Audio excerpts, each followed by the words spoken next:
Manufacturing Talk Radio is pleased to welcome back Ray Vaccari. Ray's been with us many times before. He's with the New Jersey Institute of Technology, specifically the Manufacturer and New Jersey Talent Network. He's the director of that operation. It's continuing professional education program. Excellent program at a fabulous school. Ray, welcome back to Manufacturing Talk Radio. Thank you. It's great to see you again, Tim and Lou. It's great to be here. Thank you. Actually, Ray said to me, do I have to be on again? He's earning credits for the yellow jacket. There you go. Yeah. Oh, someday that'd be great. We've given out one so far. Wow. Okay. Ray, give our listeners and viewers a little sense of what Manufacturing New Jersey Talent Network does. That's a really important program. You're doing very well with it. Oh, yeah. Excellent. There's so many things going on. First of all, I want to say welcome everybody to National Manufacturing Day. This is going on throughout the whole country. Yep. Activities like this is great. Hopefully activities like the Manufacturer NJ Talent Network is going on as well in other states. Basically what we do is we meet with manufacturers around the state of New Jersey and talk about their workforce needs. They're all hiring. They can't find people with the right skill sets. And so we find out what those skill sets are, and then we talk to educators throughout the state, the community colleges, the VOTEC or CT schools, universities, get them to develop the curricula that people can take to get trained, to get those jobs, achieve those jobs. And then the hardest part is to talk to young people and get them interested in manufacturing as a career. Because we know everybody's focused on college and, that's the way to be successful. But we really would like to get kids to go right out of high school and go get to work, go to a job, develop a career, and let the company pay for their college education. We've met with many of the students here today and in the past. And I think that there's changes happening, at least since Tim and I have been doing this now for 4 years. Mm-hmm. The mood and mode is changing. Yes, absolutely. Yes. We had a family come join us earlier, which you. I thank you for bringing them over. Yes. And I believe they're up for Innovator of the Year. Okay. Is that correct? Could be. I'm not sure. Yeah, I think that's what they're up for. That's right. Yeah, that's right. And this is a whole family that's gotten into entrepreneurship and manufacturing and so on. So there is a mood and mode change happening, and I think this is very important for our country. Yes. And Ray, I want to compliment the work that you've been doing. We've been working with you now for several years, and it's this kind of effort that you're making in the state of New Jersey that is beginning to change the feel and interpretation of manufacturing from dark, dirty, dangerous, and declining really to its 21st century form. Yes. And we were very pleased today to talk to a number of young kids, one as young as 7, I think Heidi was. Yes. And then we had a group of 15-year-olds, and then we had your students from NJIT who were here, who were 18, 19, 20-year-olds. Yes. Oh, and these people aren't just interested in manufacturing. They're jazzed about manufacturing. It's wonderful. Yeah, like programs like this help to do that. Absolutely. Programs like yours also help to disseminate the information that people don't know what they don't know. That's the problem. Right. And we need to get that message out. I do have to mention about Heidi, who, again, 7 years old. Yes. And, when they talk to their friends think they're crazy and they don't know what they're talking about. Right. So Heidi got turned on by one word: outsource. And from that, she generated a multitude of words and created a dictionary of entrepreneurship and manufacturing for their friends, so that they understand what they're talking about. We saw the dictionary. It had to be a 200-page book. Wow. It was amazing. That's great stuff. Well, we have outsourced, but now you have reshoring. Companies are coming back to America, they're coming back to New Jersey, and that's exciting. Yes. Clearly, one of the things that's been discovered, it seems so easy. Gee, the labor pool is less expensive overseas, so I'll push my product over there. I can bring it back in a finished state and sell it for a more competitive price. But one element was missing, and that was quality. Yes. And the quality of the U.S. manufactured product is just admired all around the world. It is. And you guys know, do I understand that NJIT is actually putting in a production operation to be able to teach its students? What's going on we're putting in there? what's called a makerspace. Right. A lot of makerspaces around the United States and around the world, I assume. But this is a 20,000 square foot facility that has, the CNC machines, the laser machines, Right. the 3D printers, and a million, so that NJIT students can get hands-on experience Right. in the production equipment that we're talking about. Right. And also the surrounding community can share in that, the use of that facility. Yeah. Oh, is that right? Oh, yeah, absolutely. Yeah, we could have other students come in from outside and learn how to use the equipment. Yeah. Do they use any of the product coming off those lines for projects around the university?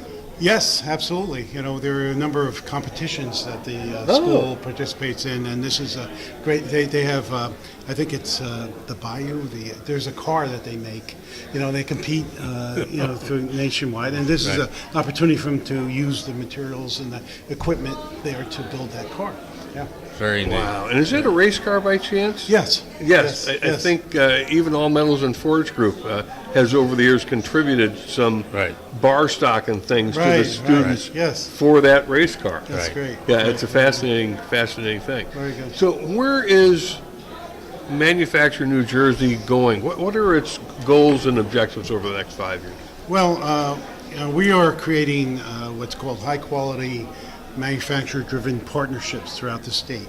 So we're seeding organizations in different sections of the state, the north, the central, and the south, creating these opportunities for manufacturers to tell us what their needs are and to help work with educators and develop career pathways.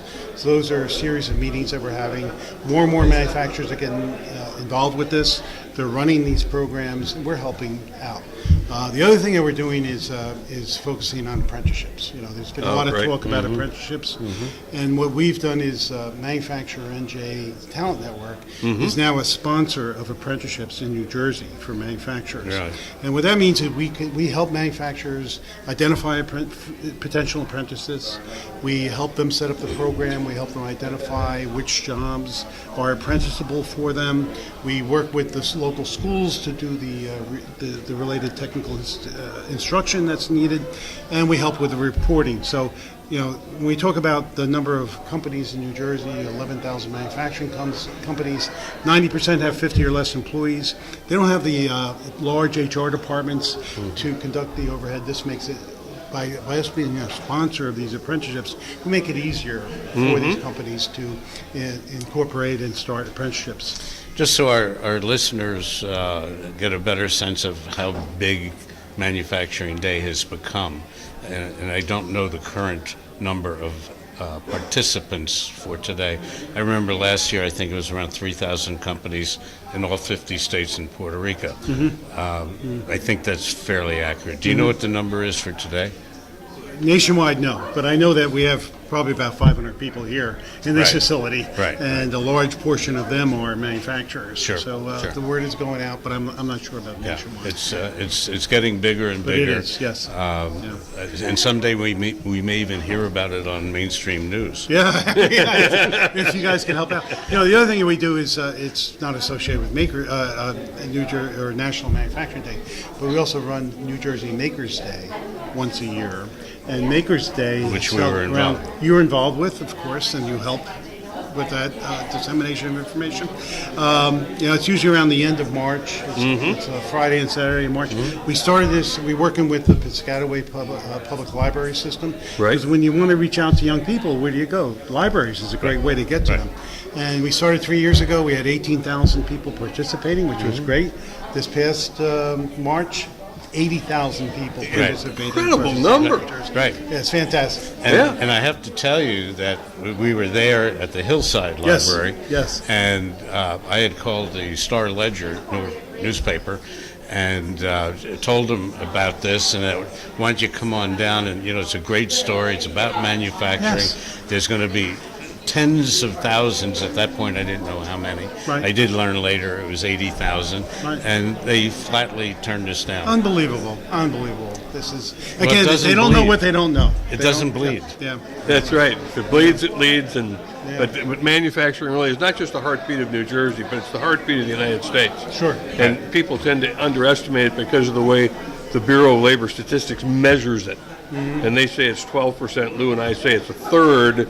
because Upstream and down. yeah, if you look at Ford Motor Company, just the production floor out the door, okay, maybe that's only 12%.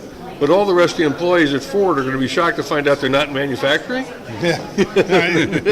Right. They all work for Ford. They're all in manufacturing. So it's much bigger than it's really led on to be. And the impact of manufacturing is tremendous. Oh, huge. So, for every new job created in manufacturing, it creates 5 additional jobs in other sectors, and so on and so on. We know that. Yeah. Right, right.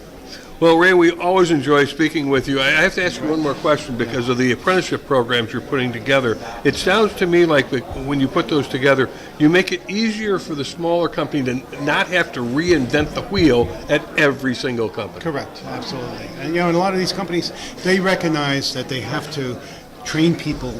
Sure. So why not have a formal program? Right. Where the employee gets a nationally recognized credential. We find that 90% of people that get their apprenticeships with companies after 2 years are still with the company. So retaining these employees is important to a lot of these companies, and that's what's going on. As opposed to the college students who flunk out after the second year. I can't imagine a finer apprenticeship program than one developed by Manufacturing New Jersey Talent Network and your specific continuing professional education program under the umbrella of NJIT. Thank you. Great school. You're doing great work. Ray, thanks for being with us. Thank you very much, Tim. Good to see you again. Good to see Thank you. you. It was a pleasure. Thank you very As much. always. Thank you. Thanks for joining us on Manufacturing Talk Radio.